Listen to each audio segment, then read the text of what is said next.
हम lesson number 9 settle life and urban civilization. तो उसमें हमें ये सारे पॉइंट देखने हैं। Use of metals, pots made on the potter's wheels. उसके बाद देखना है हमें trade and transport, rise of cities and script and social organisation in the ancient. तो देखिए सबसे फर्स्ट हम देखेंगे यहाँ पे यूज़ ऑफ मेटल्स कि लोगों ने उस टाइम मेटल्स का यूज़ किस तरीके से करना स्टार्ट किया। तो यहाँ पे देखिए ancient gold object found in a burial grounds Bulgaria.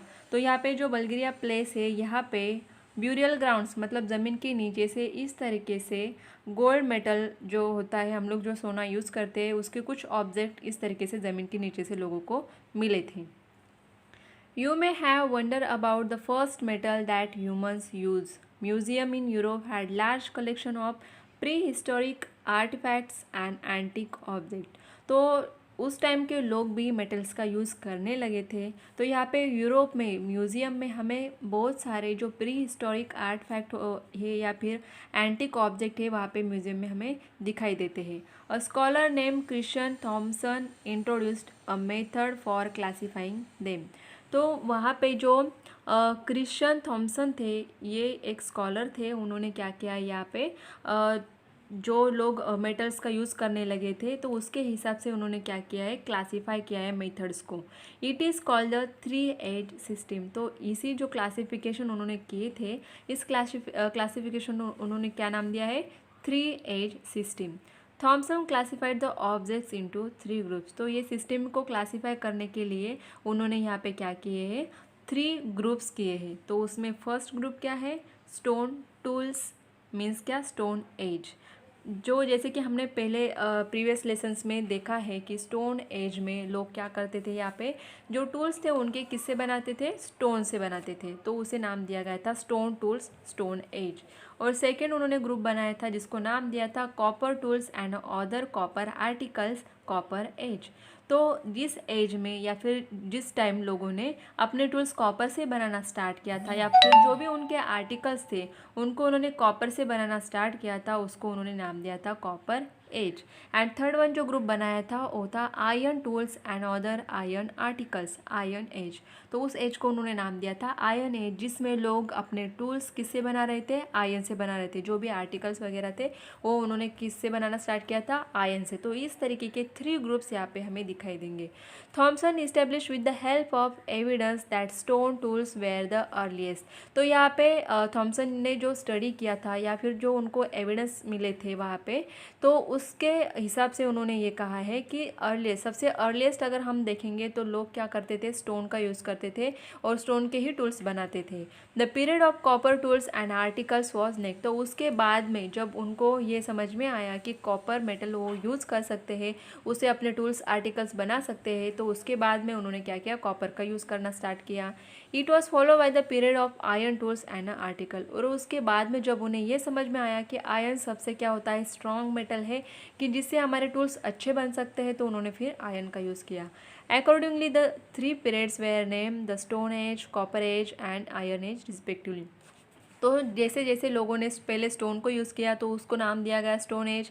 जब कॉपर का यूज़ करने लगे तो उसको नाम दिया कॉपर एज। एंड जब थर्ड वन उन्होंने आयरन का यूज़ करने के लिए स्टार्ट किया था तो उस एज को उन्होंने क्या नाम दिया यहाँ पे, iron age. These gave rise to the belief that copper was the first metal to come into use। तो हमें ये अगर हम देखते हैं कि स्टोन के बाद उन्होंने कॉपर यूज़ किया है तो हम इस तरीके से बोल सकते हैं यहाँ पे कि ये फर्स्ट मेटल था कि वहाँ पे लोगों को ये समझ में आ रहा था कि कॉपर हम टूल्स के लिए बना सकते हैं। तो शायद कॉपर ये उनका फर्स्ट मेटल रहा होगा, ऐसे हम सोच सकते हैं यहाँ पे। Actually gold was the first metal to be use. लेकिन यहाँ पे ऐसी बात नहीं है। एक्चुअली गोल्ड मेटल उनको पहले ही पता था, लेकिन वहाँ पे उन्होंने यूज़ किया था क्या, गोल्ड मेटल को अपने टूल्स बनाने के लिए नहीं। Gold is a soft metal so it could not be use for making tools and implement. जैसे हमें भी पता है कि गोल्ड मतलब सोना कैसे होता है, सॉफ्ट होता है। तो सोने से बनी हुई अगर टूल्स हम यूज़ करेंगे तो उसका कोई प्रॉपर यूज़ कर सकते हैं क्या, हम नहीं। अगर हैमर बनाना है तो हम लोहे की बनाते हैं, वहाँ पे गोल्ड की बना सकते हैं क्या, क्योंकि उसका हम यूटिलाइज ही कर नहीं पाएंगे वहाँ पे, क्योंकि गोल्ड कैसे है, सॉफ्ट मेटल है। तो इसीलिए गोल्ड से लोग टूल्स नहीं बनाते थे। वहाँ पे उन्होंने क्या किया, कॉपर या फिर आयरन को यूज़ किया। Humans then discovered another metal which could be use for this purpose. तो इसीलिए जब उन्हें पता था कि गोल्ड मेटल है वहाँ पे, लेकिन वो सॉफ्ट होने के कारण उन्होंने टूल्स उसके नहीं बनाए, तो उन्होंने अनदर मेटल्स, बाकी के जो मेटल्स है उनको उन्होंने डिस्कवर किया, फाइंड आउट किया, और फिर उनसे उन्होंने टूल्स बनाना स्टार्ट किया। And that metal was copper. तो सोने के बाद उन्हें ये पता चला कि कॉपर को हम यूटिलाइज कर सकते हैं, तो उन्होंने कॉपर से टूल्स और इम्प्लीमेंट्स बनाना स्टार्ट किया। The period when copper came into use is known as the copper age. तो जब लोग कॉपर को यूज़ करने लगे अपने टूल्स बनाने के लिए, तो उसको नाम दिया उन्होंने वहाँ पे कॉपर एज। यहाँ पे देखिए आपको एक बॉक्स दिखाई देगा, जहाँ पे आपको क्या दिख रहा है, पॉटर दिख रहे हैं कि वो क्या कर रहे हैं यहाँ पे अपने क्ले के जो पॉट्स बनाते हैं, हमें पता है मिट्टी के बर्तन बनाना, तो पॉटर यहाँ पे बना रहे हैं। तो इसकी कुछ इन्फॉर्मेशन है जो हमें यहाँ पे देखनी है। To make it easy to turn the pot while shaping it, a rotating plank was probably used at first. The pot was shaped with one hand while the other was used to turn the plank. तो यहाँ पे हमें पता है कि जो Potter होते हैं ये क्या करते हैं, व्हील्स का इस तरीके से इस्तेमाल करते हैं, जिसके बीच में उन्होंने क्या किया है, पॉट को रखा है। एक हाथ से क्या करते हैं, इस व्हील को जब घुमाते हैं तो उसको स्पीड आ जाता है। एक हाथ से प्लैंक को, ये जो व्हील दिख रहा है नीचे, इसको घुमाते हैं, और एक हाथ जो है बर्तन के ऊपर जब वो हाथ घुमाते हैं तो बर्तन को उसी तरीके का शेप आने लगता है। It is possible that the potter's wheel originated in the effort to modify the rotating plank. तो जो आज हमें दिखता है कि इस तरीके के जो पॉटर है, कुम्हार जो लोग होते हैं, ये अभी व्हील्स को यूज़ करने लगे। तो स्टार्टिंग से इस तरीके का है क्या कि उन्होंने व्हील्स को ही यूज़ किया था क्या, क्योंकि वहाँ पे व्हील्स तो इन्वेंट भी नहीं हुए थे, तो लोग क्या करते थे, रोटेटिंग प्लैंक को क्या करते थे, यूज़ करते थे। तो रोटेटिंग प्लैंक का मीनिंग क्या है, यहाँ पे देखिए आपको एक पिक्चर दिखाई दे रहा है, a potter in ancient Egypt working on a rotating plant और ए टर्न टेबल। तो यहाँ पे आपको नीचे दिखाई देगा कि एक टेबल की तरह बना हुआ है, और उसके ऊपर ये जो लगा है इसको बोला जाता है रोटेटिंग प्लांक, कि मतलब इसको ये गोल गोल जैसे घुमा सकते हैं, तो ऊपर का जो बर्तन है वो भी घूमेगा। तो एक हाथ से वो क्या करेंगे, इसको ये रोटेटिंग प्लांक को घुमाएंगे, और दूसरा हाथ जो है बर्तन के ऊपर घुमाएंगे और उसको शेप देंगे। Till recent times, tribal women in the northeastern region of our country shaped the pots by using a rotating plant. तो जो उस टाइम की जो वुमेंस थी, जो पॉट बनाने का काम करती थी मिट्टी से, तो इस तरीके के क्या करते थे, रोटेटिंग प्लांक को यूज़ करते थे। A pointed cords pebble fix at the bottom of the potter's wheel. तो ये व्हील्स जो है ये किस तरीके के काम करते हैं, तो ये हमें यहाँ पे दिख रहा है, देखो इस तरीके का उन्होंने क्या किया है, स्टोन को यूज़ किया है वहाँ पे व्हील्स के अंदर। This pebble is known as the pivot. जैसे कि पेबल हमने देखा था प्रीवियस कुछ जो हमने लेसन देखा था उसमें, पेबल कि स्टोन से बनाते थे लोग ऐसे, तो इसे क्या कहा जाता है, पाइवट। तो इस पाइवट को क्या करते थे, व्हील्स के अंदर फिक्स किया जाता था। When the potter's wheel is put in motion it is balance on this pivot and revolves with a great speed. तो यहाँ पे अंदर, व्हील के अंदर अगर इस पाइवट को एडजस्ट करते हैं तो इसको क्या कर सकते हैं, यहाँ पे हमें इस तरीके का शेप दिख रहा है, तो इसके कारण क्या होगा, व्हील को मोशन मिलेगा और व्हील क्या करेगा, स्पीड से घूमने लगेगा, और इसी कारण उनका जो पॉट बनाने का काम है वो ईजी हो सकता है। इस तरीके का कुछ कंस्ट्रक्शन था जो पॉटर क्या करते थे, व्हील्स में यूज़ करते थे। तो हमें नेक्स्ट देखना है, नेक्स्ट टॉपिक क्या है हमारा, pots made on the potter's wheel. तो किस तरीके से बनाते थे। The copper age was the age of many new invention and rapid changes. The invention of the wheel is the most important among them. तो कॉपर एज जो था उस टाइम काफ़ी चीज़ें, नई नई चीज़ें उन्हें पता चली थी। The invention of the wheel भी, जो व्हील का इन्वेंशन था वो भी इसी एज में उन्हें हुआ था। It is generally agreed that the wheel was first use by potters. तो इस तरीके से जनरली हम ये कह सकते हैं कि व्हील्स को फर्स्ट किसने यूज़ किया होगा, जो कुम्हार लोग थे उन्होंने अपने पॉट्स को बनाने के लिए व्हील को शायद यूज़ किया होगा। It's use in a carts and carriers probably began a little letter. तो कार्ट्स जो होते हैं या फिर कैरियर्स जिसे बोलते हैं हम, रथ या फिर जो गाड़ियाँ होती है जैसे घोड़ा गाड़ी, बैल गाड़ी होती है, तो इसमें बाद में उन्होंने व्हील्स को यूज़ किया होगा। उसके बाद देखना है ट्रेड एंड ट्रांसपोर्ट। तो व्यापार, ट्रेड मतलब क्या, व्यापार किस तरीके से शुरू हुआ, या फिर ट्रांसपोर्ट, जैसे कि हम एक जगह से दूसरी जगह पे जाने के लिए व्हीकल्स को यूज़ करते हैं, तो ये क्या है, ट्रांसपोर्ट है। Once the potters began to use a wheel, it became possible to make pots in a large. तो यहाँ पे जैसे कि हमने देखा कि पॉटर्स ने यहाँ पे क्या किया था, व्हील्स को शुरुआत में स्टार्ट किया था यूज़ करना, तो इसके कारण pots in a large production, तो इसके कारण उनको ईजी हो चुका था कि वो काफ़ी सारे पॉट्स को क्या कर सकते थे, बना सकते थे. This happened mainly in those village settlement where the raw material was easily available in those which were conveniently situated for trade. तो यहाँ पे अगर उनको कुछ बनाना है सामान, तो यहाँ पे अगर वो मिट्टी के बर्तन बना रहे हैं तो ऑब्वियसली वो क्या करेंगे, विलेज में सेटलमेंट्स या इस तरीके से बिठाते थे कि उनको जो रॉ मटेरियल चाहिए वो इजीली मिल सकता है, उसी जगह पे वो क्या करते थे, अपना सेटलमेंट बनाते थे. सच विलेज सेटलमेंट एक्सपेंडेड रैपिडली. तो इस तरीके से धीरे धीरे करके क्या हो रहा था, ये जो सेटलमेंट था, विलेज सेटलमेंट, ये एक्सपांड हो रहा था, बढ़ रहा था. As the scale of production increase, trade too expanded with it. तो जैसे जैसे प्रोडक्शन बढ़ने लगा था उसी तरीके से ये व्यापार भी बढ़ने लगा था. Therefore there was a need to change the old system of transport. तो इसीलिए जो ओल्ड सिस्टम था उनका ट्रांसपोर्ट करने का, ये भी अभी धीरे धीरे चेंज होने लगा था.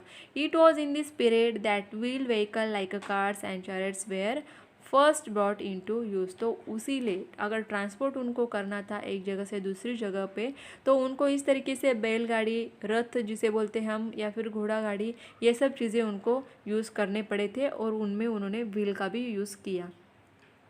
Rise of cities and a script. तो सिटीज़ किस तरीके से सिटीज़ बनने लगे. स्क्रिप्ट मतलब क्या, लिपि. जो हम लैंग्वेज बोलते हैं तो उसके हर एक भाषा की क्या होती है, लिपि होती है, हमें पता है. जैसे कि लेटर्स है या फिर वर्ड्स होते हैं. जैसे मराठी की लिपि अलग होती है, इंग्लिश की लिपि अलग होती है. तो इस तरीके से सिटीज़ एंड लिपि या फिर स्क्रिप्ट जिसे बोलते हैं हम, ये फॉर्म होना स्टार्ट हुआ था. Long distance trade, rapid transport of goods and centres of large scale production are factors that brought together people engage in a different type of work.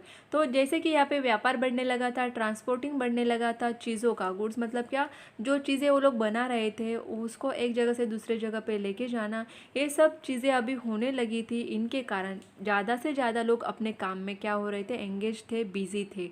This gave rise to cities. तो इसी तरीके से काम करने के लिए लोग क्या आने लगे, साथ में रहने लगे. तो यहाँ पे सिटीज़ भी क्या होने लगी, अभी ग्रो होने लगी थी. It became necessary to keep permanent records of the expanding trade and growing production.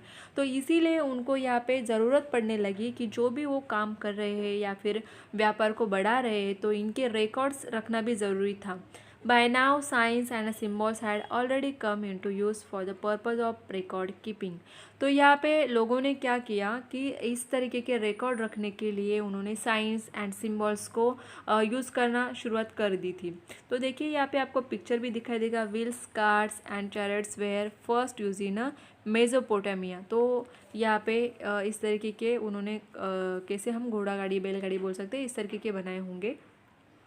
उसके बाद Harappan civilization, Indus civilization was the earlier civilization on the Indian subcontinent. Wheel toy carts of that civilization. तो जो civilisation हमने Harappan civilisation था, उसमें लोगों को इस तरीके के एविडेंस भी मिले जहाँ पे टॉय कार्ट जिसे बोलते हैं हम, इस तरीके के कार्ड भी मिले थे कि लोग खिलौने जो बनाते थे उसमें अगर कार्ड बनाते थे तो ऑब्वियसली उन्होंने यूज़ भी किए रहेंगे उसी तरीके के.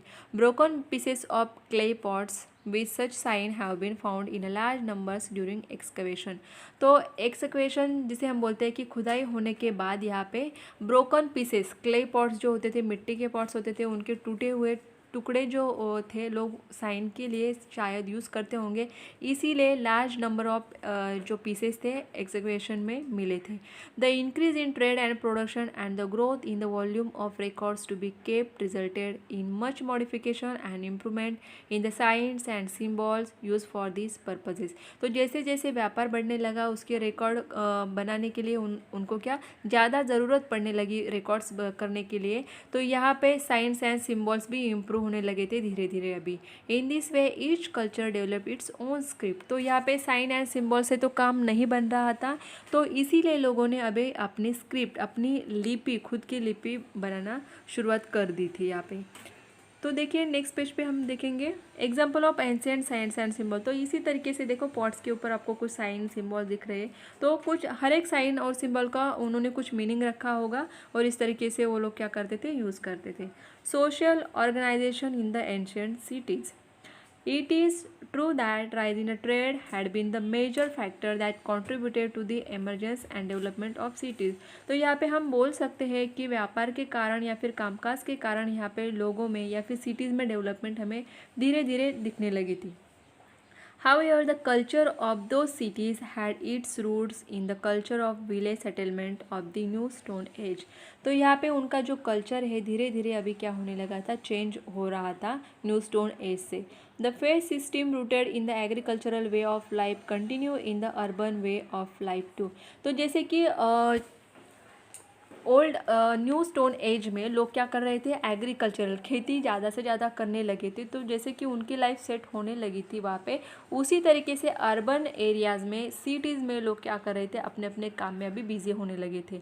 The social life and festival based on agricultural faith system became more elaborate in cities that had prospered because of the rise in a trade. तो इसी तरीके से अभी जो फेस्टिवल्स वगैरह होते हैं, लोग क्या करने लगे थे, यहाँ पे सेलिब्रेट करना स्टार्ट उन्होंने किया था.